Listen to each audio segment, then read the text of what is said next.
Hi there, welcome to the Silverfox Hustle podcast, and this is your host Shasi. And thank you for all your support so far. It has been quite overwhelming, and this is episode 25, like I said. And in the studios, we've got a couple of guests today, not one but two. And but before that, please follow and subscribe to the podcast, and also leave your comments or reviews. I want to hear from you, good or bad. Now, for the first time, a couple of journalists is in the studios for the podcast, and one of them is not exactly a journalist now, but it's all right. Both have been in the industry for over 10 years. Pretty awesome guys in the studio, and they're still going strong. Both have worked for the Today paper, the New paper, Straits Times. Both are award-winning writers as well. One winning the Sports Journalist of the Year, amongst others, and the other winning the MediaCorp Young Journalist of the Year. And today I get the opportunity to play the journalist and get the inside story and the hustle of actually being one. Hello, my friends. Welcome to the Silverfox Hustle podcast, Mr. Sazali and Shamir. Hi, Shasi. Nice to be here. Yeah, great to be here, man. It's been a while since we had a proper chat. Exactly. And but before we start, introduce yourself first and what exactly you are doing right now, your role right now. We start off with Sazali. Yeah, so as you mentioned, I'm still a journalist at the moment. Right. I'm a correspondent with the Straits Times and on our sports desk. So yeah, basically I cover sports, football mainly, and we usually have beats. So my beats are usually football, athletics, and combat sports. But we also do other sports from time to time. But generally that's what we do. Nice. Shamir? I used to work with Saz at the sports desk exactly. And these days, though, I've crossed the aisle, on the of communication from journalism onto the other side. Right. So now you would call me, what could you say, a public relations professional. Right. Then you went to the dark side, lah. Okay. So now you're actually training the guys how to speak to a journalist. Yes. Actually, even when we were in the newsrooms, we really wish that people would speak a whole lot better at interviews. We'll talk about this later on, right? Now, the reason why you guys are here is, like you said, I was a player before in the S League. I was a coach before, and you used to get journalists calling me. You called me. I think Shamir called me as well, and a few others as well. And when we get calls like that, we think, okay, what is this guy gonna ask me? And then you always a little bit defensive and stuff like that, right? So now you are gonna tell us and me the stories, the hustle, because it's a lot of hard work, I know, right? And struggles, regrets, and stuff like that. So we want to get to know you guys better, and of course, hopefully get to know the world of journalism a little bit better. So a great way to start, right? Now, growing up, was there any inkling that you guys would be a journalist? Was there any idea, growing up? Shami, you start with you, man. Oh, my mom would say definitely. Really? I was one of those kids who couldn't stop asking questions. Why is the sky blue? Why is it not green? But the trees are green. Right. And I was just one of those kids, lah. And I've always had that bit of curiosity about me. Okay. I wanted to figure out how this worked and Nice. and what went on behind the scenes and what's the real deal, right? That was, curious little child me. And see, it's hard for parents though. I mean, boys are parents, right? You will get this very soon, I think. That when the kid keeps on asking you questions, after a while, you kind of zone out. You don't really want to answer because there's just too many questions, right? Yeah, I know that feeling, my friend. There you go. Right. So for a while when I was a kid, Yeah. I thought that wind came from trees because every time there was wind, the trees would move. That's one of the questions I remember It asking. makes sense. It makes sense. But the causal relationship was the other way around. As a child, how would you know that? Okay. Very interesting. So you were the one who's always asking questions and stuff like that when you're growing up. How about you, Sas? For me, midway through my teens, I Right. sort of already I sort of set my sights on being a sports journalist. So I think I was in Sec 2. Okay. Before that, prior to that, I just want to play soccer. I mean Right, that was right. which is a Yes. dream a lot of kids Right. have. So I want to play soccer, but my parents were army regulars. They were Both of them? Yeah. Ah, nice, So okay. they were hard asses. They Hard you know, asses. they were not going to let me play football. So Okay. I was invited to Tampines under 13, to Okay. train. They didn't let me. Gombak under 16 also they didn't let me. So Really? yeah, they let me play for my school and that's it. So His mom was hard. I remember she was. Yeah, My mom was an officer in Wow, in what a small reservist. world, man. Yeah, so he knows my brother-in-law also. My God. Okay. It is a small world. Right. So in Sec 2, I sort of, like I said, I already sort of knew, okay, my parents not gonna let me play football. On hindsight, actually, that's a good thing, lah. You know what I mean? Knowing the scene. Okay. It's a good thing. But back then I was heartbroken, lah. I was 14, and Of course. but. And then I remember very distinctly one morning in school. I was reading, or morning or around noon. My friend was flipping over a Champions League report in the newspaper. Okay. And then I was reading, and I was thinking to myself, yeah, this kind, I also can write. I wasn't trying to be like whatever. I was just like, but it's I watched the match last night. Was this a local kind of? Yeah. It was like I don't know who. Newspaper in the early 2000s. They had like Ernest Lewis, Han Ming, all this, Gary writing all this. So I was thinking, hey, it would be fun to watch a Champions League game and then write about it, right? So I thought like, okay, you know what? But that particular story wasn't from them, lah. These guys. Was it? It could be what? It could be Edwin. It might have been Edwin. So it could have been his current boss. So okay, wait. Let's. I'm not saying it's bad. What I'm saying is like I was thinking like you could do it. I could do it. I saw the same game. I saw all these observations. I can write this way also. So I from them I thought, I can't play soccer. I write about it, lah. So that's nice. So I sort of charted my path from then, lah. Yeah. Quite good, your planning. Very good. Quite amazing, lah. And it's a good point because you spoke about school, right?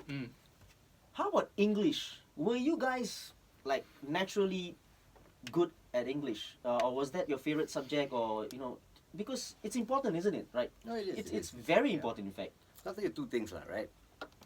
We watch football, and there's English commentary. Yeah. So every so often we break into that English accent every now and then, Yeah, right? Yes. That's for one. Yeah. And as long as you're a football fan in Singapore, about our age at least. Yeah. I say our, and I'm just gonna rope you into my age group as well. But that's right. You grew up watching English football, and if you like football, you need to have English to enjoy to enjoy the entire experience. So for me, same goes with Shamir. Just watching English Premier League broadcasts. Since when you're 6. To hear 90 minutes of a Angmo guy talking, you will eventually pick up. If every week you watch 2 games, you eventually pick up. And then for me, so I used to, even at like 6, I used to read Straits Times, not because of the news. I wanted to read the reports. You know what I mean? 6 years old. Yeah, I was in. What's wrong with you? No, I just like football. So yes. I was just like, I followed my dad, So I was super into then. I would literally look at the stats. Offsides. Corners. How all old this. are you, by the way, this year? I'm 33. 33. Yeah. So. Oh, young. Yeah, that's what. Damn young, sometimes, actually. Yeah. That's the same age bracket. Okay. We shall not go there. But So just basically from our enjoyment of the sport, that sort of helped us become strong in English. I totally understand you guys, where you guys get this from, because same, right? As we were growing up, as I was growing up, was watching lots of football, and then it's the commentary. I think you learn from the commentary as well. Our favorites like John Motson then, right? He was one of the best, and then obviously Martin Tyler. Martin Tyler, that's the name of him. Right, so you get to listen, and then it comes to you, and you like to follow them and things like that. So I think I get that. Now that's spoken, right? Yeah. There's a difference, isn't it, between that and writing? So were you guys good in school in terms of the writing bit? You talk about compositions and stuff like that. I was a reader. Okay. I used to like to read a whole lot when I was a kid. It was, what did I read? The Three Investigators. Not exactly very famous. Was it Enid Blyton also? No, I don't think Not the it Hardy was, Boys, no. right? Not the Hardy Boys. This was the other one, Okay. right? And then Agatha Christie. I also like that mystery bits things, right? Hercule Poirot, the Belgian detective with that curly mustache. That's now a movie, right? Yeah. And I got through the entire series, and I was just lapping it up. So again, when you listen, you kind of catch. When you read, you kind of catch. And then when you eventually go down to writing it yourself, writers take a while to figure out their own style in any case, right? I mean, we've been at it for so long, and we still find figuring things that out. you want Yeah. to fix. Yeah. True. So it was okay. It wasn't the best student in the world, obviously, but Yeah, I think probably we weren't the best of students. I don't. From our character, from knowing us, just generally. I don't judge. I don't judge. But for me, Sham brought up a good point. I think there's definitely a correlation between Mm. reading and Okay. I didn't read, so I didn't like reading, and it's a regret actually. Except I wish. football. Except football. Yeah, so Yeah. except football, except even in my late teens, I used to only read autobiographies of footballers or professional wrestlers. I'm sure you So- still do. Yeah, no. So now I don't have that much time, but Yeah. so I used to read non-fiction, which I you Yeah, mentioned I regret. understand. Yeah. I feel like I would have been better off if I read a lot of fiction when I was younger. Lah. Really? But yeah, because Rohit, who is a great writer who's Mm. on our sports desk, Rohit Yeah. Rich now, he reads a shitload of Okay. if you go to his desk, he has a mountain of books, Right. and he's read every single book at least once. Okay. You know what I mean? Okay. So when when you tell him, oh, I have this interview, then he'll like, hey, you read this, it'll help you. Wow. And I'm like, my interview's tomorrow, and I've not read a book for 2 years. Right. So Right. yeah, but yeah, the reading definitely helps, lah, I would say. Those of you who are listening in, please read. Right? Yeah, yeah. Read. Yeah, I know. I totally agree. I get that. Right. You got to read. And again, we talk about lots of kids nowadays watching TV, right? And people say it's not good and all, but it actually helps. We watched games and football and Yeah. whatever, and we are only talking about football here, Yeah. sports, and we learn a lot from that, right? So yeah, read a lot. Now, what actually, to you, in your opinion, right, is the best preparation for being in this industry, like the journalist by writing stories and stuff? What do you think is the best preparation? You spoke about reading, right? What other things that you can think of? I don't know if you can prepare for being a journalist or not. No. I think it's something where you are thrown into a situation, Right. and it's about how you handle it. I feel, because it's a lot of people have this idea of what it's like to be a reporter or whatever, Yeah, right? this is where we should turn it on Shasi. What? What do you think a journalist does? Or, Yeah. Does? or what Hey, this is does my he- podcast, you know. It's No, a no, very fine. curious question though, Yeah, because when you think about it, Yeah. what does a journalist do? Right. Yeah. You write a story, but no, that's not it. That's not the half. Yeah, of the it. writing is 5% of what we do, which is Which is- insane. It's like I mean, research. yeah. Research is- That's a part of it. Yeah. Yeah. See again, right? See, it's not so. as It's not clear cast in as you would stone, think yeah? that Yeah, there's someone no is. formula per se. That's why I say, I feel like there's no way for you to really prepare to be a journalist. Like you don't really know what to expect until Yeah. you are on the ground. You face Right. different situations, you face different interviewees, you face different stories, Right. different angles, Yes. different hurdles, different personalities, and then you have to work around them and work around the Right. situation, and then get to your story. Right. Once you get all the information, the writing is the, like we said, the Yeah, last yeah. 5%. Because or everything whatever. is done before that, pretty and then much it's just So yeah, it's really hard to say that. This episode number 25 is already one of the most intriguing, because this is the first episode after 24 that my guest is asking me the question. It's brilliant, right? It's brilliant. Now let's move on. I'm only surprised it took this long, considering that we are, yeah. Sham, short spell as a PE teacher. What was that about? Saz is laughing. I now. didn't know that, no. It was a year. It was straight out of uni and Yeah. into there were no sports in NIE at the time. So I'll tell you what. So my story in school and Sa's story in school is not that different. Yeah. So at the very baseline, right, Okay. is football, Of course. right? So mine went a little bit further because I also like to dabble in a lot of other sports, right? Okay. So I like sports, Right. and when you got into when you couldn't be a footballer, couldn't be a pro footballer in this country. Did you play for schools and stuff like that? Combined school was the furthest I got. Okay. I think I would have been 17 or 18 at the Right. time. And you hope that, when I get into combined school squad, then I might have a chance to get into a club, right? Yeah. But I didn't fly lah. Mm. It was an interesting year because I was juggling football and hockey. I was the national youth hockey as well at the same time. And I thought, I'm a hell of a sportsman, right? Right? What is this? This is representing your country in Yeah. double sport. Doesn't get better than this. And then your studies suffer, and then Okay. your parents make you choose. Same story, but Okay. it started off with sports for me, and I wanted the combination of sports and intellectual activity, Right. right? So So you were one of the smarter ones, lah, basically, right? Can't you as in- tell? Can't you- yeah. I mean, Okay. Right. but yeah, so I wanted to combine both sports and Okay. some sort of intellectual bit. So again, commentating like what you've done, right? Or that kind of stuff would have been perfect. Yeah. But when you first get out of uni, you don't know how to find your way around, Of course. right? At that time, so the PE teacher opportunity came up, and I thought, hey, that's not a bad combination, right? I get to do sports, I get to train chubby kids and make them What, sweat South Club a little or bit. what? Oh, that's part of the Okay. duties lah, for Yeah, sure, right?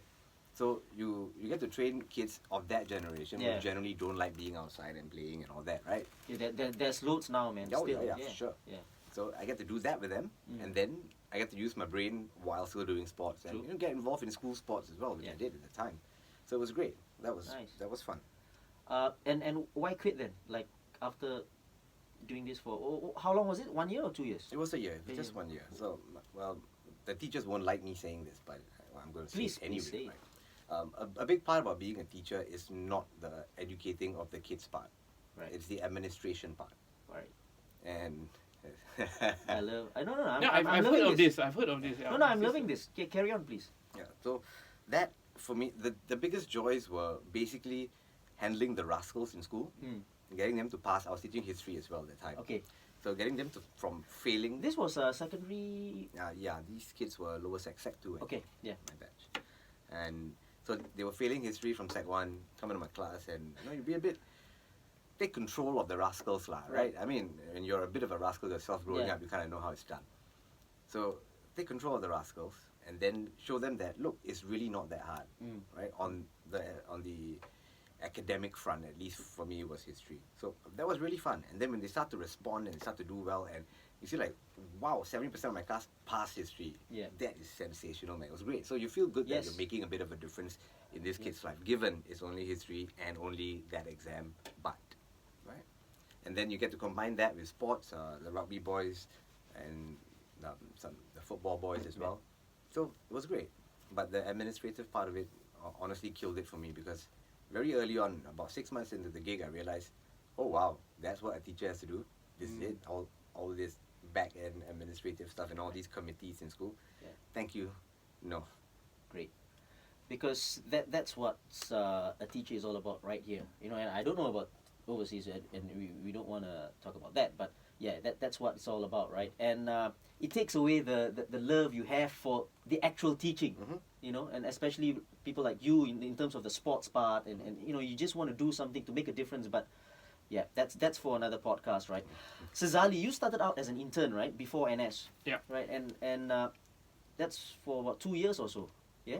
I was an intern for actually just about 3 months, and then I joined them on a temp contract. Stuff, yeah. So the story behind the internship was a bit funny also lah. So basically, I was in my last year in poly, Yeah. which I, like I said, you know, at that point Yeah. already I knew. So I took a media related course in poly. Yeah. So in year 3, right at the end, we had to go for internship. So Right. I said no, I wanted to go SPH lah, you know, one of the newspapers, ideally. And then there were a few spots. We went for writing tests. I passed the writing test, but the follow-up was super late, no, with SPH. So SPH, for those who don't know, new papers, Straits Times, Berita Harian, and so on, and the 2 Chinese papers. So they are a big media organization. Today newspaper is under MediaCorp. Okay, so I was getting a bit anxious lah. You know, I knew I had passed the writing test, but I hadn't heard any follow up for a few months. So around that time was also the 2006 World Cup. Okay, so I had been writing in to Leonard Thomas. Okay, who was our boss together at one time, and I don't know him, of course, so I just emailed him based on the email, you know, in the newspaper, and I emailed him article after article about local football, no? And he would, I mean, in fair play to him, he was so nice. He would reply and say, thank you for this, but we don't have space. You know, realistically, he didn't have to reply, you know what I mean? Like, no reason to run some kid writing in, right? So, in World Cup 2006, there was a letter writing competition, lah, you know, like, you know, in of the post or something they call it, and then, you know, I wrote in the first week, and then straight away Leonard replied, "Congratulations, you won." If anything, I think it was just to shut me up, lah. You know what I mean? So no, you're that good. So I don't know. I know it was just to shut me up. So he was like, "Okay, you want a pair of boots, and then you know, please collect it at the office and stuff like that." So I went to collect at the office. I mean, first of all, it was a great thrill for me lah to step into a newspaper office, and then the deputy editor at that point, his name was Razali Abdullah. You know, and then we talked a bit lah, and then you know, he was asking what I did. I said, oh, I'm doing this. I got internship coming up lah. Then he's like, oh, internship ah. Can you do it from this period to this period? I said, no, cannot. I have to do it, you know, during the stipulated period. Then he said, okay, never mind, I get back to you. Within, I don't know lah, it was really quick lah. The turnaround was super quick. They arranged for me a writing test. Wow. I came down, writing test on the day itself, Okay. like in that morning. At the end, Leonard himself was there, and he read on the spot, and then he's like, okay, so how much do I have to pay you? It's just like that. I say, well, Is that his voice? it's much lower. But that's what he would say. That's what he was Okay, saying. okay. So I was like, oh, so I got the leadership. Then you know, so we worked from there, and then literally the next day or 2 days later, SPH called back. Then I was like, sorry, I actually accepted with today. You know what I mean? So, but you know, I don't regret it at all. You know, it was a great learning experience. At today, you know, I got to cover S-League games. That was my first time covering. So yeah. Which year was this? End 2006. Okay. So I covered Fundy's last game for Young Lions, and then who else? Richard Bock winning the they lost the last game to Geylang, but you know they won the title. Okay. You know, so yeah, amazing that season. And then 2007 I covered quite a bit also lah. This is actually a great story, right? Knocking on doors and everything happens for a reason. I mean, aptly, you know, it was a hustle lah. You know, you have to just put on a thick face. You know, I would send emails to them, and you know, and this was what my former journalist, one of the lecturers who was a former journalist would tell me like, you know, just you are nothing now, no. So you don't have any shame to lose, so called. right. You know, so I would just send in emails to Leonard with the heading cheap labor, free labor, Seriously? in caps, yeah, just to get my foot through the door. You know what I mean? So because I mean, why would he give an opportunity to a nobody kid, right? You know what I mean? So I mean, but he took the chance lah. You know what I mean? On a 19-year-old kid. This is brilliant. No, this is what this podcast is all about. So Excellent. I was once I got through my foot in the door, I'm like, I'm not gonna go out lah. You know what I mean? I read him before I met him. Yeah. I read him before I met him also for a few years. Yeah, Nice. it was. Now, I wanted to ask you about this, right? Sports, but I think you already answered this question, like why sports, right? Because obviously you're fans and football fans and what have you. But did you get to choose, or you know, could they have gotten to you and said you are going to do current news and stuff? It depends. I think. But when you started out, it was straight away. Sports, it depends, right? because like for us, you know, we obviously showed an inclination for sports, and then for me, I applied directly to the sports desk, that kind of thing.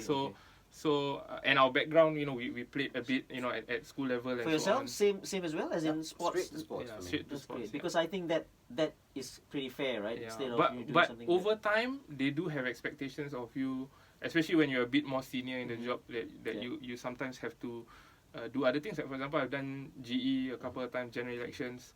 So it seems like a world away, right? You know what I mean? But you know, basically the same skills apply lah. It's just a different topic. You know what I mean? So yeah. Who were your earliest influences in journalism, writers? I read a whole lot though. I can't. Local ones. Oh, local ones. So you can go way back. There was Jeffrey Low, S. Gulam, Hakikat Rai even, who eventually became the deputy editor when I was working with him. What else did I read? But Jeff Low for sure lah. Jeff Low, right? It was the Malaysia Cup days, you know. For me, it was Brian Miller. Brian Miller, that was the last name. I was a TMP guy lah. You know, I used to love of course. TMP more so than ST, and Brian Miller's writing was always another level lah. I feel like, and even now, like, okay, not now, but in the past when I have like a bit of free time, sometimes you're waiting for your stories to clear and stuff. I'll just go into the archive and I'll just type Brian Miller, and then I'll just randomly go to one of his old columns. Okay. It still holds up, you know. I mean, from 20 years ago, it's you know, growing up, you know, I think the TMP was like every teenager. Yeah, you know, they after school I would just go and get one, because it's what 50 cents then, right? 50 cents. 50 cents. Go grab one, and I love the writing of Jeffrey Low. No, you love the front page. No. The front page was usually Malaysia Cup then as well. Early 90s it was, yeah. So I loved Jeffrey Low. He was good. As Gulam as well. He was good. And Joe Doré was good as well. But the late Joe Doré, with ST. So these guys growing up, you know, just love them. Now, your early experience in the industry, right? What was it like for someone new coming in? You know, what was it like in a day? Like just one day walking in. What would you guys do? You know, I'm trying to recall my first day, and I can't quite. Okay, A typical day. I can recall my first day as an come on. intern. Nice. So as an intern, they come they tell you, okay, you have to wear a collared shirt and Seriously? everything like that. Not today. This is the school telling you. So I come in, I wear a collared shirt and Okay. dress pants and dress shoes and everything. Oh, like this is that. what the school. The school like, tells you, okay. yeah, because they don't know Yes. the culture, so they Yes. say, okay, just be safe. Understand. And then like on that same first day, I have to go Geylang training. Okay. And then like I'm like this yuppie idiot, you know, in long sleeve. Okay. You know what I mean? In dress pants, dress shoes. Yeah. And I'm going to the, you know, and then the first person I technically ever interviewed, I still remember, was Lim Tong Hai lah, you know, because okay. Tong Hai was the caretaker coach of Geylang at the time. Right. And you know, I was geeking out because Tong Hai is like Yeah. a dream team player, right? You know, Okay. but of course I don't want to act like, oh my god, it's Yeah. Tong Hai. Yeah. So, but you know, and so he was cool and everything, and he still is. He's one Yeah. of the nicer guys Yeah. in local football. And then the first player interviewed was Razali Khalid. So okay. Razali Name Khalid I was the haven't heard in a yeah, while. he was the captain for Geylang, Geylang, at yes. the time. Yeah. So Yes. and the players who finished training already, so they were in the shower, and then Right. you know Tong Hai called someone to call Okay. Razali out. You know, Yeah. so. And I was like, and they're probably thinking, who the hell is this kid in a you know, dress pants, dress shoes, and long sleeve shirt? But yeah, that was my first day. Okay, Yeah. just to set this straight, right? You can wear anything into the newsroom. I mean, you can't go in a bikini lah. Of course, yeah, but you can wear. I think the bermudas and- general no you can't. The general rule is collared shirt. So polo tee or Yeah, you're not so far off when you first reported. no, but you know what I mean. It's different from office wear. I was wearing like office Okay, wear. You know okay, what I mean, like understand, CBD that kind. Okay. So that was weird lah. Yeah, but Different newsrooms got different standards lah. Yeah. Obviously, right? yeah. And again, depending on what you're gonna do, if you're gonna be on a stakeout, then you need to dress for the stakeout, Yeah, right? of course. Yeah, Okay. of course. But if you're going for a Okay. press conference, then it's a whole different thing altogether. So it's respect the occasion, so to speak. Right. Precisely. No, we talk about stories, right? And then like your first time with Tong Hai and stuff like that. Now, how does a story get picked? Do you choose the story, or the story comes to you naturally because of what's happening around the world, or around what's happening in football? Does your editor come and tell you, okay, this is the piece, you go and do it? How does this work? Because this is interesting, right? Because people don't know. People All on of the it. outside. Yeah, all of the above. All of the that? above. All of In it. the Tong Hai case, in that first story case, it was just a simple S-League preview. So, you know, it was scheduled for you know, the game is in a couple of days. Okay. And then I, you know, basically I did research. Like I said, you know, so I found out that Razali is the standing captain. I forgot who was the captain that time, but he was injured or suspended or something. Okay. So yeah lah, you know, you do a bit of research, and then you know, you go down, you know, they are playing Warriors next, you know, or Okay. SCFFC that time. And then, you know, you just look. That's up, pretty, So that's straightforward. straightforward. That's what Yeah. we call diary events Right, in the Yeah, I'm learning something journalism. new. Yeah. Yeah, so there's diary events and there's what do we call it? Own stories. Own Yeah, story. Yeah, own own stories stories. would be exclusives, things that you chase, things Right. that, you know, somebody, you know, little bird told me this, little bird told me that. So you do get the freedom, so to speak, to actually chase a story. How? Yeah, Yeah. Sure, of course. And we are encouraged to. Yeah. Okay. How often does an editor shoot you down there? Oh, Well, we've had some hard conversations. Yeah. There have been very hard conversations in the newsrooms. And I think it's for good reason though. So, Okay. if Give you, me a reason why a story would have been shot down. say for instance, okay, if you're embedded in the industry as viewer, or at Okay. least as viewer at the time when we were working, you start to hear different stories from different people. So Right. people come and someone drops you a line, or you meet someone at a coffee shop and he says, "Hey, bro, have you heard this? Okay. This stuff is going on, right?" And sometimes you get caught up because it sounds brilliant. It Yeah. sounds like, oh wow, that's going to be a great story, right? Then Right. you go and dig up a little bit more, chat with some other people, you know, some clandestine meetings in back alleys and all Yeah. that, right? To figure out a little bit more. Then one reason why it could get canned is very simply this person who told you this bit of news he's got vested interest in Yeah. a particular Yeah. situation. Let's say this situation is going on right now, right? And so he is trying to basically leverage the media in achieving his goals, whatever his goals are. And sometimes it's really obvious. You see it and you know, right? And you've got to balance this guy's vested interest with newsworthiness. Okay. And sometimes it doesn't tie up. It's kind of nice, but it will push his agenda to a whole lot more. And no, we do not want to get involved in this particular thing because of the sensitivities of it all. Okay. Right? That's fair. Yeah, and basically where there are potential sensitivities to be watched lah. You know, like legal issues potentially.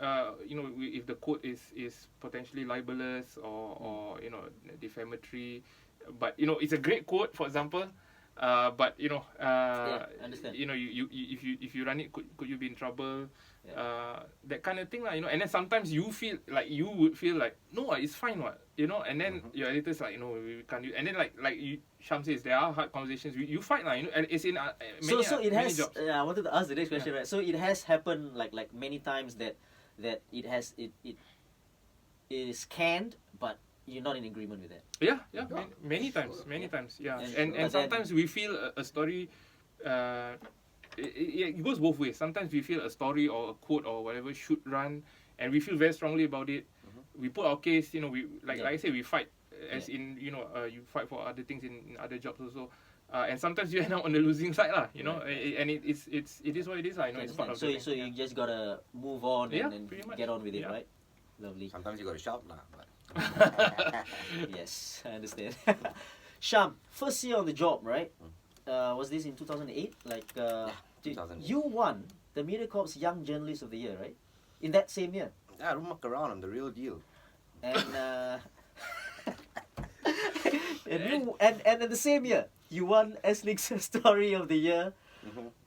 So how was that? You rushing for something or what? You wanted to start strong. So my thoughts on awards have changed over time, obviously. But as someone just starting out, it's absolutely fantastic. Yeah. Because you're a kid out of nowhere, right? Nobody knows who the hell you are and why you try to snoop around. What? You know, and some people will try and shut you down and all that. And for both of those awards to come in the first year was brilliant. So people started to like, oh, okay, also you're that guy. And doors started to open as well. So for a rookie coming in, sensational. Do you remember the story? Yeah, I remember the story. You do? Jackpot, right? No. Oh no, shit. Jackpot. What was this? This was how clubs are tiding through tough times, right? That's right. Yeah, that's the one. And one of the reasons was jackpot lah. Yeah. It was the Asian financial crisis, perhaps. Yes. There was some financial issue. 2006. There was some financial. Okay. Yeah. So that was the story of the year. Yeah. I mean the S-League story. No, of the year. 2006, 2010 is it? Was it? 2009. So Memories fade. the articles were like about Gombak and Geylang and the jackpots and in general. It was a bit more of a holistic. Okay. A pull back type view, like gate receipts not great, right? Merchandising not great, but jackpots are okay. And is that going to be safe? How do clubs feel about having to go through this time? What about sponsorships? Right. And the whole story idea came about because, and this is the part of newsroom culture I really like, right? So I was having a chat. I'm a bit of a smoking fiend, right? So I was down in the smoking area with my colleague from the business desk. Yeah.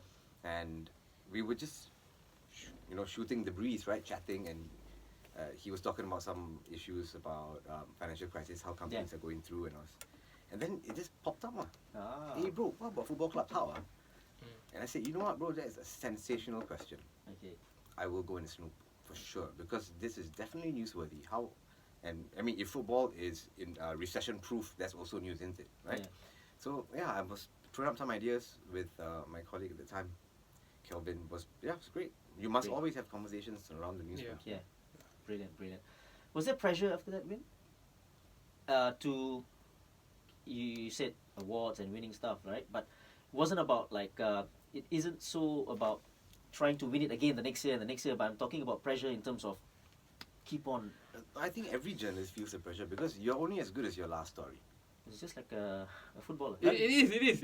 Yeah. Absolutely. You're only as good as your last Hey, story. do you know that if you go 2-3 days without what you at least I don't know if Sham I think Sham will feel this way. So if you go 2-3 days without writing a story you feel is a good story, like a good exclusive, you feel a bit of pressure, like, oh man, like I need to deliver something. You know, your boss is not riding your ass or what, you know, but you are feeling like, oh man, I got to do something, you know. But that's the quality of someone who's always going to try to achieve something good, right? I mean, you it just has want to come from yourself. Correct. Yeah. I think So, that's very important.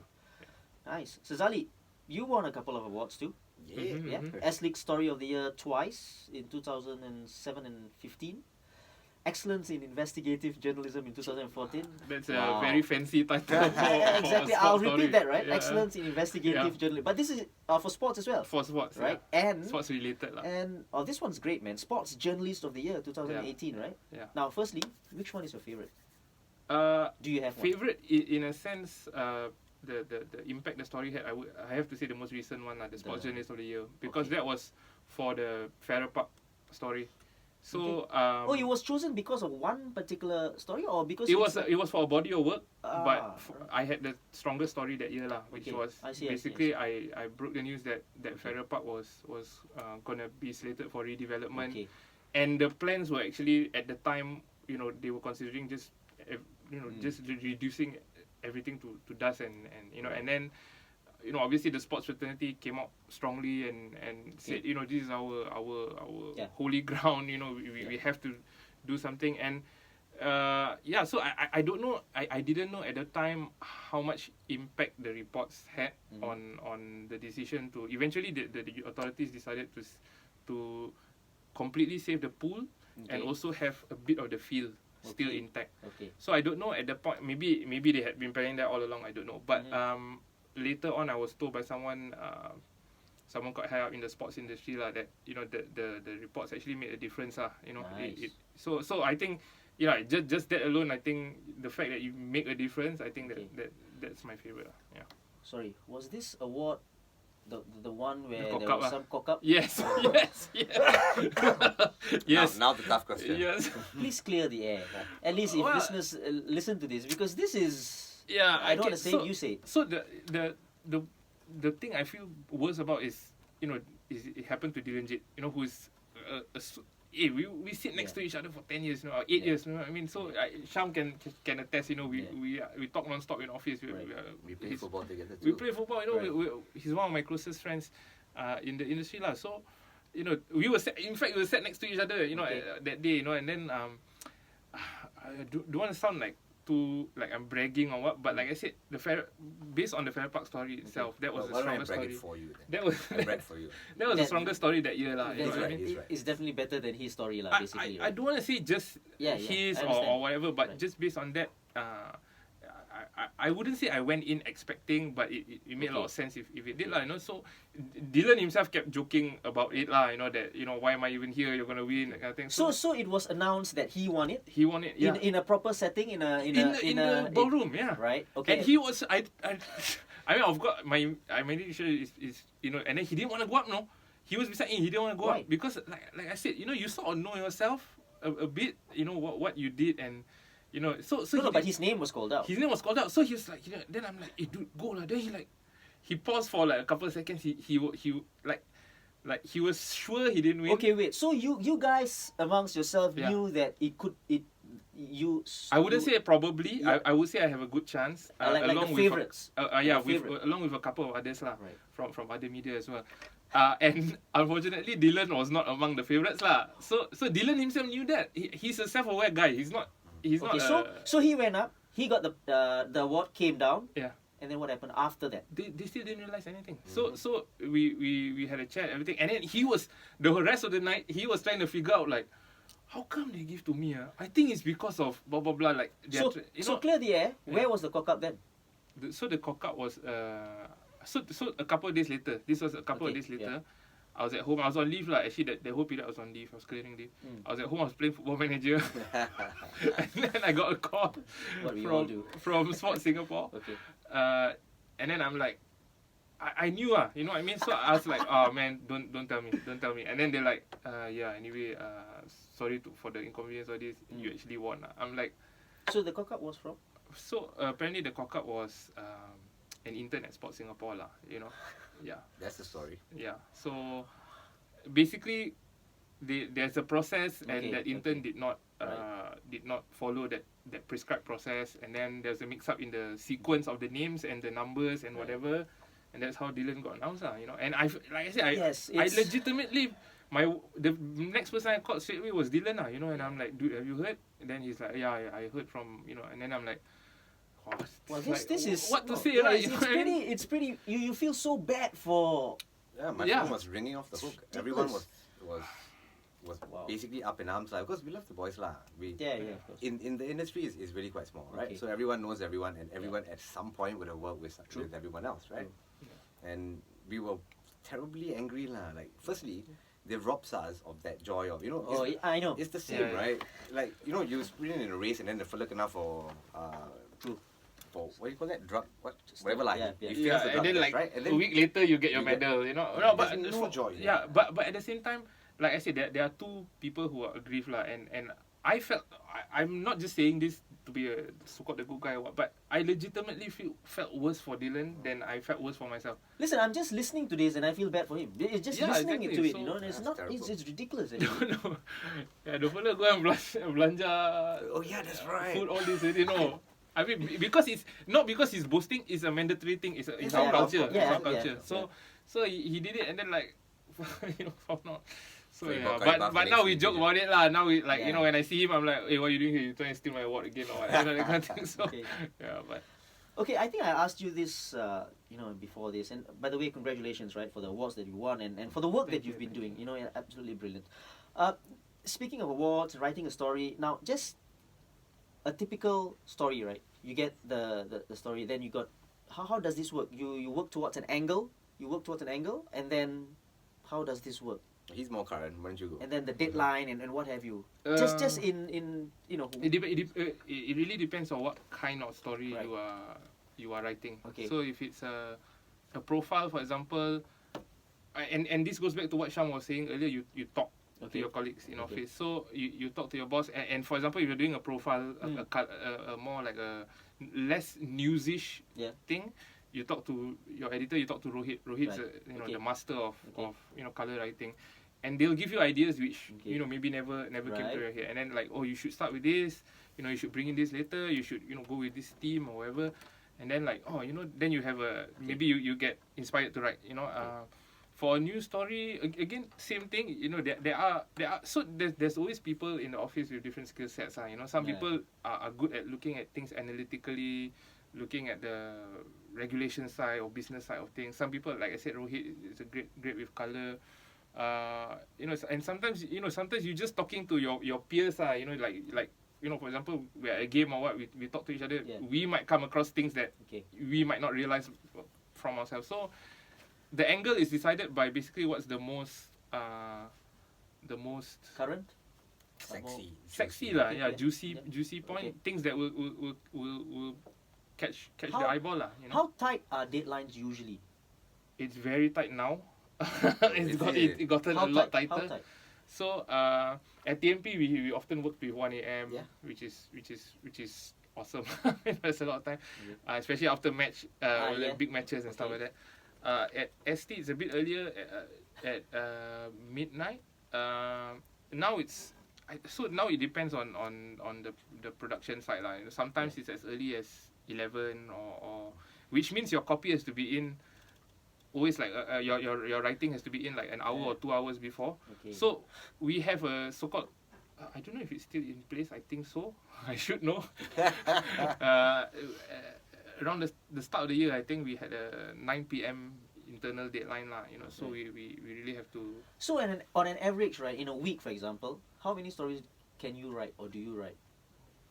Or have you where written? are, Okay, what was the most you have written in a week, for example? Probably SEA Games, huh? Wow, yeah. When you go on these Yeah, yeah, sport event yes. games, probably 2 or 3 a day. So for SEA Games, it's like no off days. Yeah. So it's like 7 days, 2 or 3 stories, at least 15 lah. So am I right to say that your mind is always racing every single time? It's At the SEA Games, not really, no, because there are moments where things wind down and then like you get to relax No, a bit. because you decide. So at the SEA Games, for instance, right, you know which are the sports that Singapore is focused on for that particular day. Yeah. Okay, so if you say you got a group game for football, you've got the swimming heats and maybe shooting, Okay. right? Medal contention, perhaps, right? So these are your 3 focal points. So you read up on the athletes again, just to be sure of where you are, what you need to look out for when you go. So if shooting is in the morning, and generally is, you go to the range, you know what you're looking out for, and you get the news, you get the course, you get out. Right? So as you go to the next place, let's say it's swimming, you're already writing that story in your head, right? Yeah. Now, if you're in the car, If you then you're can, writing in the yeah, car. yeah. So then you move on, and then this is the thing about journalism that I kind of miss actually. When you're done with that story is done. You close the chapter on that story, you move on, you're on to the next one already. Okay. So that last one, you don't have to revisit again because Okay. it's done, it's going to be published, it's going to go to print, right? Yeah. And then it's done. Okay. There could be Yeah, follow-ups. but you are still talking. You are after that's done. You're straight away going on to the next one. Yeah. So it's you know. Yeah, and sometimes it doesn't, like sometimes it's the trickiness is added on with the fact that, for example, let's say it's in a sport where they do drug testing afterwards, so the athlete is not available to talk, and you have to go to another venue. So they will, okay, never mind, we'll arrange after the urine test, and then you are covering volleyball or whatever, and then you have to run to the side and take a call while one eye on the volleyball, and then you're taking down so it's really about multitasking and managing. It's quite insane. Now, you've written so many stories and stuff like that. Now, have you ever written a story and then said, shit, I hated this one? Oh. And All the time. so tell me, just give me a few examples of story that you wrote and you just didn't like it, and why? Why didn't you like it? Mostly puff pieces. Yeah. So two types. One is like you do like sort of like almost for the sake of it, and you don't. It's a diary event, for example, that you know you have to attend, you have to write, and then you write it, but you at the end of it you don't feel like I don't feel like what is this? You know what I mean? So point. Yeah, so like they say, what was the reason I wrote this? You know, that kind of thing. Or another time is you have you wanted to write a great piece, and in your head it's great. Yeah, that's what I'm talking about. When you write on paper, and then like you look at it for an hour, you look a couple of times, you're like, I know it's crap, but I can't make it better. You know what I mean? And then because of deadline, you just submit, and then you're like, oh man, I feel so. And it gets published. I mean, it gets cleared and published. Yeah. Right? So sometimes, when those days happen, I don't even want to flip the paper and open the next day. Because I'm like, I know that's not me. And then my byline is there. You know what I mean? So are you your worst critic? Your own worst critic? As in, like, for sure. Yeah? Probably, yeah. Has anyone told you that your story is crap? Yeah, for sure. People who are not happy with us. As in the people whom you wrote about, right? No, but apart from that, not those people. I'm saying about people who are close to you and you know, like, for sure. Yeah. You have You're there. Oh, I've always been a very even in the newsrooms, right? When you first join and people don't really know you, they tend to like try to skirt around the issue, be polite about it. They say, so what do you think about this, that, and the other in your story? Yeah. You know, don't you think it could be a bit? So my response is really very simple. I'm not a girl guide. Give it to me straight. Yeah. The faster you give it to me, right, the faster we can fix it and move on. Yeah. So even if I don't agree with you, then let's have it out. Right? Yeah. Then or at least explain to each other why and why not. And then move on. Yeah. So that's always been my approach. And it's also been my approach like that with my colleagues from the past. Okay. And so even now, right, I still read everything. Well, I read the papers. So I'm one of those old fellas who sit down and read the papers, right? And how old are you, by the way? 12. 40. I'm 40. So I read the papers, and if I spot an error in something that's related to my colleagues, I'll call. I say, hey, you all need to sort this out, right? Or if that wasn't accurate, maybe you can look at it. Yeah, that should be the way, by the way. Anyway, right? Yeah. Small fraternity so we still do, and people know that I don't take it to heart.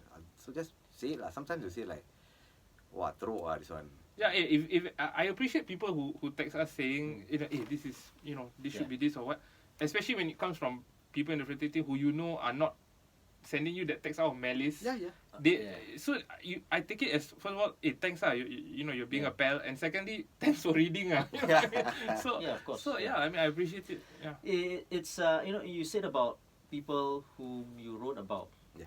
Who, you know, obviously didn't like the story, right? Yeah. But now those kind of stories are usually, probably you want to say, caught controversy, and those kind of stories, right? How hard do you guys push in terms of interviewing that particular person? Who's involved in the particular story? Yeah. I always give them a chance to respond. Yeah. Always. I think we must continue to do that. So if I'm writing that, say, Geylang has had a terrible preseason. Okay. They haven't registered players even. Okay. And then on the bench they had 2 goalkeepers Okay. when they started the match, for instance. Okay. And then I would go to the coach or the chairman and I said, look, this happened and I'm going to write about it, but what is your side of the story? So what I'm asking is, if they do skirt the around the question and they try to, because it's sensitive or whatever, for whatever reason, right? How hard do you push, as in to really get to the bottom of it? Well, it's to their own detriment that they don't say anything. You know, I mean, if they try to skirt, if you want to say a no comment, well, okay, we'll run the story. We'll say Geylang decline comment, for example, lah. You know, Let's so, not tekan Geylang lah. yeah, that's I mean, Yeah, it's the as an first example, club that yes. comes to my head, lah. Yeah. You know, so Geylang, people from Geylang, if you're listening in, we are not, you know, you're not pushing it. we'll It's give just an example. Noali a call. Yeah. Our friend. So Yeah. So yeah, it's to the detriment of the person, the club, and what have you, right? and even if they do say something, and you don't use every single thing they say, because obviously there's space constraints in a story. Yeah. They'll get upset lah, because they don't like the story that comes out, because it paints, you know, I wouldn't say paints them in a negative light. It just highlights something negative about, you know, what's happening, and they just don't like it lah, you know. So You guys covered the SEA Games, 2010 YOG, and lots more, obviously, right? So which was the best and most memorable one? You start with Sham. Mine is very simple. 2009 SEA Games in Vientiane in Laos. That was my first one. Okay. Only in my second year on the job, and we had a great team that was going to Laos, which wasn't really exactly ready for the games, but very charming place. Okay. With very helpful people who couldn't really speak English, which is about the story for a large number of the games. That a lot of SEA. So for me, one of the same reasons is 2013 in Myanmar, in Naypyidaw. Okay. So Naypyidaw was the new capital of Myanmar at the time. Okay. And it was so strange because basically Myanmar has so much space, and I guess they had money to do whatever they wanted to do, and yet there were no people in Naypyidaw. So What do you mean? There were 6-lane roads that were, you know, but there's nobody, and all the people who were working in Naypyidaw for the SEA Games to service the hotels, to be our drivers, when we book a car and stuff like that, to work at the malls, they're all from Yangon. So it was such an interesting, you know, like scenario for us, you know, like and you're driving through. Were you at the SEA Games?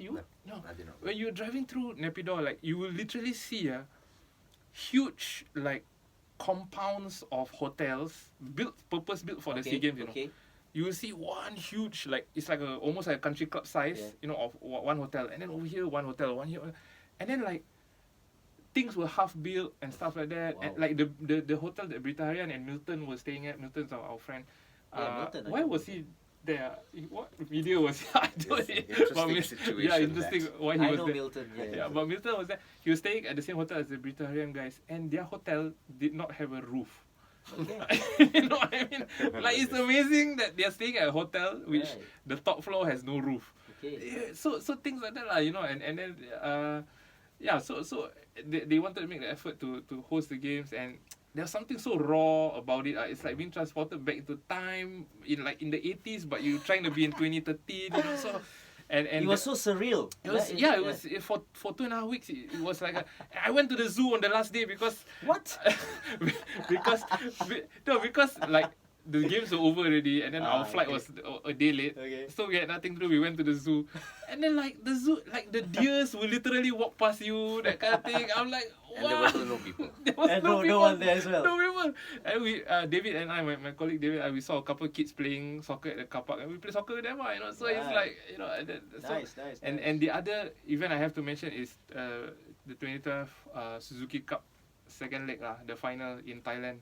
Okay. So that was a very enjoyable experience, you know, just to be a part of, you know, Okay. the big final, you Yeah. know, in Thailand. Yeah. You know, and we led 3-1 from the first leg, so we had a good chance. And it was, again, David and myself and Gabe who were there, and you know, we went to the Thai hotel. We went to the Thai team's hotel. The way I say Thai hotel. Thai team's hotel, right. You know, with Bernd Stanger, and with Reddy, with Winfred Schaefer, who's the top coach, Yeah. you know, for Thailand at the time. So the whole experience was wonderful. Nice. How's Milton, by the way? What is he doing now? I haven't seen him for a long time. You know, I remember him because he was one of the very first few persons who interviewed me when I was a really? coach. Yeah, When I was a coach, he was. And you know, after that, like so long after that, like 5, 6, 7, 10 years after that, when he sees me, he calls me coach. It's like, or wherever, you know, like through messages, coach. I said, don't call me coach. I'm not a coach, right?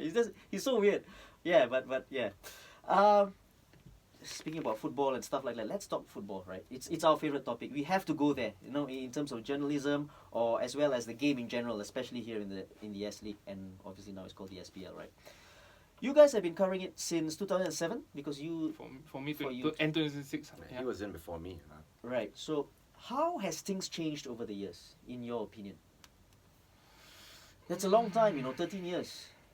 You're saying about like with regards to the media or like Media, the standard? media, and then we can obviously speak about the standard as well. It's more media vibrant then, though. Yeah, it was more vibrant Much more then. vibrant. Yeah, So- In terms of the media, yeah, so we Okay. I think you were coach in 2010, Yeah. right? So I think that time was still pretty okay. There's like there are There were- people from sleague.com calling you. Yeah. There were people from The newspaper. people at the post-match press conference. just Yeah, telling yeah. you. Basically, hey, do you know? Ah. We mentioned earlier. Do you know there was once he joked with me lah? You know, last year I think after a game, and then now they in the past they let us go on the pitch. You know, if it's just one person, two people, they let us go on the pitch talk to the coaches after the game. I think it's better for the coaches. So, but now they're trying to be a bit more professional. yeah. Which, you know, credit to them. They try to be more professional with the standee and everything Yeah. like that, and the ball and the sponsor. Mm. But they bring the coach into the room. Yeah. And in the room, there's only one fella sitting in front of him. Right. So, you know, I mean, so it's very deflating, you know. I mean, if you're a coach, you have to attend the press conference. You go into a room, there's literally one person. Sometimes there's nobody, you know what I mean? Hardly So- a conference now, is Yeah, it? yeah. So, I know, Noali was saying that. He said, this one, he can... When is this? This was last year, one of the Wow, games. okay. So I think, after they beat Tampines, Okay. 4-3. It was a great game, you know what I mean? Yeah, so yeah. especially, you know, you had a great game. He won the game, you know. Faris Fahan scored a hat-trick. And then, you know, after feeling so good, and then walked into a room with one journalist. Then he was telling the FAS person, he said, 1%, this one, he can call me later so we can talk We outside. do a Zoom You know, meeting we as we can Zoom wasn't a we thing don't then. have to Yeah. we don't have to be in this room, you know what I mean? So, and then I say, yeah lah, I mean, what to do? I mean, I miss the old days also lah, you know what I Yeah. mean? Yeah, but yeah, so that's one thing that there used to be. There's Pohui Bola Sepaku. He has a lot of old photos of, you know, the before 2012 where there's 5, 6, 7 people in a press conference. You know, yeah, I miss those days definitely. The He vibrancy. has been around for like Yeah, he's a legend, you know. Around for ages. He's a legend, and the fact that he's just doing this because he loves it and stuff like that. It's amazing. Sham, football wise, changes. It hasn't been, well, you can't say it's got great, you can't say it's got a lot worse. It's been a bit of an up and down for local football. There were periods where we were doing pretty good, especially when the Warriors were playing in the Champions League. Asian Champions League. Yeah. That was quite exhilarating. Some of the teams that came, Suwon, Samsung Blue Wings, I think, at that time. And then you go into a bit of a dip where lack of interest, issues with foreign teams, and when the controversy overshadowed the sport. Yeah. You know what I mean? So Yeah. it was whatever, like, whether it was a brawl or there are various controversies across the years, right? But those were stories. Oh, there were stories. The brawls. Yeah, they were great. not great for the sport. Yeah, of course. I mean, if you're writing a story, you're like, oh wow, something that will catch attention and but maybe even make football page wise, one, right? football wise, it wasn't great, Wasn't great. for the game. So it's getting a bit better. Yeah, It's you think getting a so? bit better. Well, I mean, national team performances are getting better for Sure. sure lah. You know, I think Why do you think so? we who did we beat did we beat Oman? Oman. We beat Oman, right? In the last away game. I think one national player in the past told me, you know, in the Middle East, you basically go in, you know, thinking that, Yeah. you know, you Hands not even tied. get a point lah. You know, you get a point, you're lucky, and we win 2-1 away. So that just, and honestly, and he's winning with a good brand of football also. that's the thing though. We you know, did beat so- Syria before under Yeah. Burn, I think it was, right? No, but the Syria one was I felt that was a flash in the pan. That's right. That's what I mean. Yeah, It's so- yeah. consistent now. Yeah, so for you under Better Yoshida, we are playing better football. It's a fact lah. But in terms of the whole ecosystem, people are trying lah, you know. But it's gonna take a while lah, you know. Like I mentioned, 2012 Suzuki Cup. It's so sad that it's the That was the last right? time we The last won, time we yes. won the Suzuki Cup, and it's like 8 years ago. So, you know what I mean. So And then never made it out the group stage, right? yeah, and then Yeah, yeah, struggled. so yeah. Yeah, just I think coming on to that, the national team, I did all their games for the World Cup qualifiers Yeah. on and I gotta agree with you guys. I Yeah. think they have there's something different. There's Yeah. something different. You know, the players are playing with a little bit more freedom. There is at least a style of play, and I think the coach is one of the reasons why it's happening. Yeah, You know, you yeah. got to give credit to that. So great job there. Challenges writing for our league. Were there any challenges even until now? Were there any challenges like any restrictions and what have you? I wouldn't say restrictions. wouldn't say restrictions. But what I will say is sometimes clubs and club officials can cooperate a bit better, especially when it's, you know, like for example, simple things like match preview or whatever. Sometimes I don't know if it's something internally from clubs or I don't think it's from FAS lah. But sometimes players, you know, we talk to players because we want to highlight them, you know, before a game or something like that. Sometimes you know, this fella is on a good run of form, young boy or what. We want to talk to them. You know, we have had cases where coaches say, you don't talk to him. He's done nothing. I'm like, yeah, but he scored the winning goal in the last game. That kind of thing.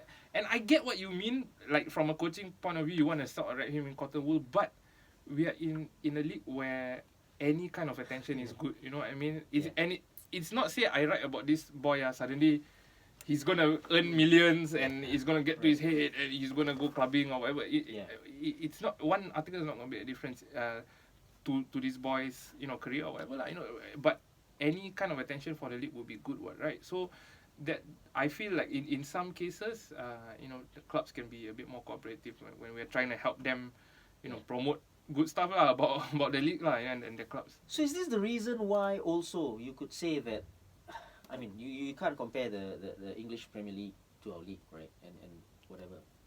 We're talking about the coverage wise. Is that the reason also, one of the reasons why coverage on the S League or the SPL or what have you is not as... It's interest lah. Yeah? Let's be honest here. Right. So the newspapers have to chase eyeballs. It is what it is, right? Yep. If your community or your demographic has little interest in this particular topic, then this will not make your pages. Yeah. So whatever goes onto your pages needs to have there needs to be an interest here. Yeah. So yeah, The basically driving force. yeah, it is a driving force and basically it's a It's a tough one to balance, isn't yeah, it? it is this is an editorial judgment lah, you know, editorial decision. But if you point to the fact that in the 90s and the 80s, local football was everywhere in paper. Yeah, because nobody really cared about. I mean, not say compared to the EPL, everybody loved Malaysia Cup, what, you know. Yeah. So that's why everybody wrote about Of Malaysia. course, There was more coverage for Malaysia Cup. So, but when the EPL became what it became, you know, by the late 90s, you know, obviously the shift towards, you know, what the readers. So what will it take for papers to have more stuff on SPL? I don't know. I'm talking about Singapore I Premier would League. have to say that I liked what happened when initially first 6 months when Jermaine Pennant came. You saw crowds back at course. stadiums. You saw articles back in the newspapers, and people were actually reading. You know, I mean, That was what Sasi was trying to say. yeah. So wasn't it? yeah, but the issue is if Tampines alone try to do it with one player, Yeah. and then, you know, obviously it didn't work out in the end with Pennant. But if you imagine you had 2 or 3 or 4 From different clubs as well. from different you know. clubs, and they pump in money and But there's always that novelty effect for Singaporeans, no? If Yeah, you yeah, go 'cause yeah, it's you can new, argue, right? yeah. And You're then right. you go, it's new, and then you're like, Then you got to "Oh, sustain it then, right? right. Yeah. yeah. yeah. But to get 4,000 people for a pre-season Yeah. friendly between Tampines and JDT, that's unheard of lah. You know what I mean? yeah. So yeah, I mean that could, and that was only a few years ago. So that could be one solution, but we don't know lah. Yeah, we probably didn't build on that. Yeah. I think. you Now know. I'm on the other side of the fence now, and we're trying to build with the Yeah, Lion City yeah. Sailors right now, and it's an interesting project that that has a chance to gain traction. Yeah, it has already, a little bit. You talk about the Lion City Sailors and stuff like that. So it's a big thing here because it's the first time it's happening to a club here in Singapore. You talk about the stories of the year that you've written for S League Story of the Year for both of you guys, right? Now, taking those stories apart, which was the best story that you've written in terms of the S League? In your opinion, both of you, do you have any in particular? Do you think that this was? I like stories that need to be written to fix things that are not going right. So problem stories, Yes, right. right? So anyone in particular? Do you have? in Quite a mind? few. Okay, just name me one. Oh, Jackpot, maybe. this is so hard to. I'm trying to troll through like 10 years of S League. Yeah, it's a long time. Or maybe lying about the attendance. How's that? Or You recorded about that? not accurate. Did you? reporting. Yeah. The whole series of bits, actually. Oh, that was it when you were today. Yeah. Ah, About, well, I wouldn't say, okay, lying is a Who terrible was- way to put it. Who was the inflating. Who was the president then of the? Not the S League's. Was it the S League CEO then? No, they didn't have a CEO at the time. Yeah, I it don't was it wasn't under, it wasn't Lim, it was before Lim Chin, right? Okay. Yep, definitely. So Yeah. you did a piece on that. Quite a few, actually. So Ah. the long and short of it was, there may not have been intent to lie. You're just following a process. And the process is we count the number of complimentary Complimentary. tickets, I think Yeah, it was. at the right? time, at So the we time. count all these and then we get a big number right at the end. Say for instance, it's 1,000 people and you look around, it's 3 men and a dog, right? And then you think, where in the world did you come from that? Lah? Okay. So if you're going to go with this number to your sponsors and you go with all that, you're painting a whole different picture of what the reality what the reality is on the ground, right? Okay. So when they come and then they see it or they see it on TV and they're like, this is it, I spend money on this, then they're done, they're not going to come back, right? Yeah. For me, that has a detrimental effect on the sport and the league. Yeah. So we had to stop lah. Okay. So it was just, that was one of the stories I quite enjoyed putting together. In your opinion, now this is a good thing because I feel strongly about this. Now, do you think our players and officials need media training in the league? No, again, like I said, it goes back to the point I was saying about like I being a bit more open to it lah. Because like I mean, okay, I understand if we are approaching you for a sensitive situation, like something sensitive has happened, like the foot brawl, for example, and then we say, hey, we want to talk to Young Lions players, and then everybody's defensive, fine. But if we are just going to training, like sometimes I don't know, you have it not. Do you get this sense of like some players have this distrust of you, right? For sure. And the thing is, the amazing thing is, some of these players have known us for years, Okay. and we have done nothing to sort of justify any feelings of this mistrust. Yeah. But for some reason, like, there's this old saying, hey, journalists around, don't talk, and that kind of thing. Okay. Like, but you know what I mean? Like that one, I would have to say, and it feels crappy, you know what I mean? Like, That's one bit, as in that part of it, right? But what I'm saying is, when they do give an interview, do they need a little bit of training in terms of what they say? I'll tell you what though. For me, the answer is yes. And it is not only about what you say. It's about how you stand in front of the camera, right? I mean, a lot of people stand in sedang diri position. Right? You're after a match. The camera comes on you, and you stand in sedang diri position. And sometimes people don't look at the camera or don't look at the journalist they're talking to. So you're not projecting the image that you should, which is you are an elite athlete of this particular club who has just done whatever it was that you did in the match, and now you're representing your club and you're representing basically all the other pro fellas in the league, right? And simple stuff though, it really is simple stuff, right? And it's a very small step that I think, again, now I'm on the other side of the fence, that we're trying to get that out, trying to give them a voice. Believe in your own voice. Yeah. You know, maybe that's culturally a Singapore problem. Yeah. So I would say yes, but at the same time, we don't need them to try and be polished. Yes. We need them to be comfortable to be themselves, because I think a lot of times the best people we've interviewed, the best quotes you've gotten are from people who are, you know, for some reason they are comfortable in front of you. You know, in front of the camera, they're comfortable talking to you. But that's a very small percentage of people. I think majority of people, when they know, oh, you know, Janice wants to talk to me. You know, like suddenly I feel like I have to polish up my English. I always like, and I'm, you know, Malay. 3/4 of the boys are Malay in the Premier League. And I tell them, you want to speak Malay? Speak Malay, you know what I mean? I can help you translate. You know what I mean? So, so they just need to be a bit more like loosen up, you know, because especially for, like I said, when you know that there's nothing on the line, no you know, sensitivities to potentially be stripped over. In conversation, for me that's the problem, because it's odd, right? When you throw a camera at someone, you expect. Yeah, you can't, because you're talking about. No, it should be easier with him. Yeah, he's going with the notebook, right? Yeah, of course, for him it's easier, but I'm talking about in front of the camera is a little bit. No, even with him, that's the problem. But now that's the problem. Sometimes even with just a notebook, they'll tend to like be very like hamstrung by their own, like, I cannot say anything wrong. You know, I must. You know, but the only advice I would have is those players that are comfortable enough with us will even tell us, hey, can you advise me what to say? I mean, for those who have known us for years, you know, and then, you know, we'll say, oh, how about you say this, you know, like I said, you know, we are not out here with malice or ill intention, you know. Some of the players who know that, you know, we look out for them also, you know, they trust us, you know. Which is a good point. I just want to ask you, who were the guys who you thought were, so far till now, right, from way back till now, who were the guys, just name me guys who really were pretty good in terms of, you know, giving you good stuff, in terms of responses and. Quote a minute, no Ali. No Ali. No Ali is like a book of quotes. Like, I remember last time play tennis lah. Play in skirts or something. Yeah. Oh my god. Okay. So I'll tell you what though, right? So he's a bit of a rascal himself, right? When he was a kid, right? So he speaks his mind. Yeah. Right? He's a little bit witty when it comes to turn of phrase and all that. So he's not afraid of sharing what he thinks with you. He's not afraid of basically standing up and say, I said that lah, and I still think that.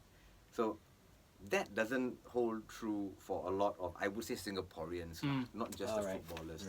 Right. Like, we're always afraid of, let's not offend this person, you know, we can't do that, it's not polite. So when you have all these things in your head, right, then you start to struggle, like, what should I say and what should I not say? And then the moment someone sticks a recorder or a mic or come with you with a notebook, right, then you start to stumble. Yeah. So I get that. So, and that's where the media training comes in. So as long as you know, or you have already a picture in your head of, okay, this is what I feel, this is what I can say, these are the no-go zones, right? Once you have those in your head, and then your personality can come through already. Right. That's a very good advice, actually. You know, that's what he does on a daily basis now. Excellent. You know, players who are listening in, I'm sure you guys will listen. Right. Free advice from players Shamir listening. Osman. That's great, man. That's great advice, actually. Who else off your mind? Anyone who? I can tell you who was the worst interview I've ever had. The worst interview I've ever had was Jens Lehmann, the Arsenal goalkeeper. Oh, wow. Seriously? I want to hear this one. I don't remember this. Why? I don't think it's. Okay, I don't know if it's just his personality. Okay. But because of the interview, until now in FM also, I don't sign him as a coach. You know, even though his coaching stats are very, very good. So he was brought in as a Bundesliga ambassador lah. But the thing is, you bring a Bundesliga ambassador who's most well known for his time at Arsenal as part of the Invincibles. Right. So first of all, it's already a tricky thing. I'm supposed to ask him Bundesliga questions, but obviously, like, everybody wants to know about Arsenal questions. Right. So the thing is, to add on, okay, so I don't know, like I said, I don't know his personality. If he's a, just he looks like a grumpy guy, to be honest. But I thought He was when he was playing. Yeah, exactly. Yeah. So I already sort of braced myself. So the night before our interview was early in the morning, I think like 9 or 10 or something like that. The night before, he covered a Bundesliga game at the studio for one of the local stations. So he had bad sleep and then jet lag. So he came in. He was really not in a good mood. And then I obviously, like I said, the Bundesliga lady is sitting there. Yeah. I know her because I went on a Bundesliga trip before into Germany, and she was very nice. Yeah. She was sitting there. I felt pressure to ask Bundesliga questions, so I asked every Bundesliga question. I asked him, Bundesliga related question. He'll just reply with a one word answer, Really? or like a I asked him, Leroy Sané, he's done well at Schalke, yeah, who knows, big contract sometimes change a young player. That's it. That kind of thing. And then I'm like, oh my god, come on, give me something to work with here, lah. So I asked him about Tuchel, I asked him about all the young coaches. Yeah, you never know. That kind of thing, And then when I'm like, oh man, I'm running out of Bundesliga Ask him questions. about Arsenal, man. I asked him about Arsenal. Wow, he Seriously? became and then he started talking, and then he said, Arsene Wenger does not trust his ex-players to be his coaches, because we speak our mind. So he's a lot more expressive when it came to Arsenal. Okay. But even then, he wasn't great, but he was much more expressive. And then, like I said, so first of all, already the interview wasn't going well. Second of all, he was grumpy and sleepy. Third of all, the Bundesliga lady stepped in twice to ask me, can we ask questions more about Bundesliga? Since he's here as a Bundesliga ambassador. I'm like, yeah, but didn't you hear me ask him? So that whole experience, I didn't enjoy that experience at all. But I hope Jens Lehmann is a much better interviewee when he gets some sleep, lah. So well, that's remains to be seen, right? Yeah. Well, before we wrap things up, guys, and it has been great, talking about football, the game we love, and stuff and about you guys as well, right? Getting into stuff about journalism and stuff. What are the latest developments now in journalism? I think we spoke about this just off air a little bit, right? Where is journalism heading into? Well, it's obviously digital now, right? Yeah. I mean, even stuff like podcasts like what you're doing right now. You're moving away from the traditional big broadsheets, printed ads. Even the ST, right? You have the online. No, it's across the globe. Yeah, It's across the globe, right? So everyone's moving towards shorter, sharper content, more digestible content that the younger folks tend to like. So the writing, long-form writing has taken a bit of a hit, I think. Yeah, Even sadly. Even New York Times. I mean, I still subscribe, right? But I find myself, because the news cycle moves so quickly these days, whatever you're reading of long-form is now 2 or 3 weeks old already. Yeah. That's done, is over. So it's now short and sharp and moving, and video and social media. Right. But it's a bit tough, lah. If I'm perfectly honest, I'm a bit of a purist when it comes to writing. I think there's so much that you can gain from an in-depth analysis type article that broadens your understanding of it while also entertaining you. Yeah. But these days, Again, goes to the point about what we were saying about what is reported, right? And it's also about how it's reported. Like as Sham said, we love ourselves, a long read, that kind of thing. But the reality is that most people have the attention span of a goldfish. They read a few paragraphs. If they like it, they might continue a bit more. If not, they'll just taper off. They won't read. So we have to sort of cater to that, and also gone are the days like exactly what Sham said. Gone are the days of you just go in with a notebook and a pen and then you write your story on a typewriter or laptop and that's it. What I mean? Now you have to, I myself am helming the Game of Two Halves, a podcast that we do at the Straits Times, a weekly podcast run by the Straits Times Sports there. So that's one of the tasks I do. At the World Cup 2018, we also had to do video analysis. Not analysis per se. It's just like punditry lah. For the reporters. Shamir was still there at the time, Right. so we did some video shoots. So video shoots, podcasts. So we're not just writing anymore. We're doing audio stuff. We're doing video stuff, and the Farrer Park, for example, one of the reasons it did well was because I came up with and we have to conceptualize ourselves Okay. also. So for me, I had the idea of, the pool is run by Peng Peng Siong. Okay. And the field, the most famous guy who played on the field is Fandi Ahmad. Yeah. So I called Fandi. I'm like, hey, Bang Fandi, I heard that this is Yeah. the field is. Then he said, oh really? Oh, yeah, I played there. I sit at the goalpost when my father was playing. And then I said, hey, you would you mind coming down and Nice. we do a video interview? And then he said, oh no, can lah, no problem. I can go down on this day. Yeah. So we went down. We did the interview, and then happened to be Peng Siong came walking, and then we got them talking and everything. So Nice. I think that just rekindled a lot of memories for a lot of Okay. Singaporeans. These two guys Yeah. were giants in the Yeah. 90s. And then later on in the video, even Uncle Siong, Peng Siong, he was talking about his memories of the pool, and then he actually, he's such a big strong man, and he was choked up. He had to Okay. stop for a while.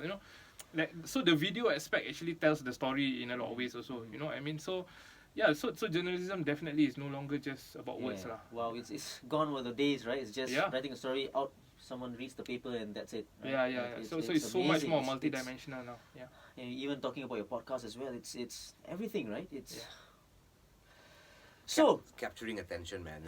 It's a tough gig, that one. Yeah. yeah. So where do Sham and Sazali go from here? Now we know you're slightly off the grid in terms Just of to be slightly. just to be. Yeah. So just tell us, where do you go from here, Sham? In terms of the work that you're doing right now, you've got a couple of clients as well. So what happens now for you? What happens now is, coming from a newsroom, you come with a specific mindset of how the media should look like, Yeah. what the media finds interesting, Yeah. and now stepping across the aisle into communications, right? The horizons are even broader now. Mm-hmm. Now you understand why people do certain things and what sort of strategies that people need to adopt to ensure that all their objectives are met. And one of them objectives is, of course, media attention, right? So it has been very interesting for me now on this side. Yeah. It's a simple example would be when you're in the newsroom, you're playing attack, right? I think of it as a military operation, Okay. right? You find a soft spot in the defense, you just focus all your energies on that one, you hit it, and then you run, and then the story goes to print. Right. That effect had. Now on this side, it's a bit more of a defense operation. Okay. So you need to build trenches. Where do your trenches go? Now, where do your obstacles go? The concertina wire and the trip mines and everything. Don't right? remind me. Sham. Damn. No, but there's several other factors at play, and when you start to immerse yourself, then the strategy becomes a whole lot clearer, and then what is good strategy depending on your brand and your objectives and all that. So it's been a massive eye opener Okay. on this side. I do miss the newsroom though. Really? If I'm honest, of course I do. Who does? Anyone who's I left miss it- the newsroom. I've not been in for like how many months? Any regrets, Sham? I sense man. a little. No. I tell you, sometimes No, regrets in terms of not sticking to not sticking to the newsroom. Yeah. It's like when the Newcastle story broke, I was thinking, I wish I was in the newsroom then. Right. Oh, my God, that would've been fun. Newcastle story. Now I'm feeling a bit of PTSD. So Yeah. far. Yeah. But yeah. Yeah, so Okay. there are times when you wish you were back in the newsroom trenches, right? But there's a different perspective to a whole lot of things right now that I do enjoy because you're learning all the time, right? You Right. never had to pay attention to all these things. Right. Now you do. Okay. And you do, and it's like, oh, okay, let's Nice. help these guys do it. Let's plan this. Okay. How about you, Sazali? Where do you go from here, man? Yeah, like I said, I wanted to be a journalist when I was 14. So, I'm Yeah. still pretty much living the dream. The dream is a bit different now, like as Yeah. we've said. But at the moment I'm still enjoying the challenge Yeah. of all the evolving role of journalism. And Yeah. I'm slated to be on ST's team to go to the Tokyo Olympics. Nice. So that's Which was supposed to be this year? yeah, it was Yeah? supposed to be this August, but it will be next July. So that's on the horizon for me lah. And yeah, just adapting to the different changes. Like we mentioned so many things, podcast, video, all this. It's still very much in its infancy for the newspapers. Yeah. You know what I mean? Especially the local newspapers. Local one, yeah. So yeah, I think just trying to master those things. I think that's the next challenge lah. Guys, you are doing most of your work from home? Yeah. The last month has been, we've been out and about already lah, starting to be. But I know you are, Sham. Yeah. Cafes and coffee shops is where I do a lot of my work now, but from home. Yeah, yes. but officially lah, Yeah. from home, right? Yeah. And I think when I got you guys, requested for you guys to come on board, I think you mentioned it. Oh, wow, this would be great because it's face to face in the studio, and Yeah. I tell you what, nothing beats this feeling, right? Nothing beats Yeah. this feeling, and I totally love this. This has been absolutely brilliant. Episode 25. I totally love this. Thank you so much for being on the show. Good luck for whatever you are doing, Sham. Right? Thank you very much. You owe me not one drink now. I think probably a couple, yeah. It needs to be a proper session. Yeah, proper session. And Sazali, thank you very much as well. Good luck for the games, Tokyo Games next year. Hopefully, fingers crossed. Yeah, Wow. fingers Hope you get crossed. to go, I mean, man. yeah. Anything we can never happen know. from Yeah. now till then. Yeah, But again, thank you so much. Thank you, Shaz. Thank you for coming along, and hope to see you guys soon. Yeah, we'll see you around at games lah. Yeah. Cheers, man. Cheers. Lovely, guys. Is that one of your longest? No. No. I Your think the longest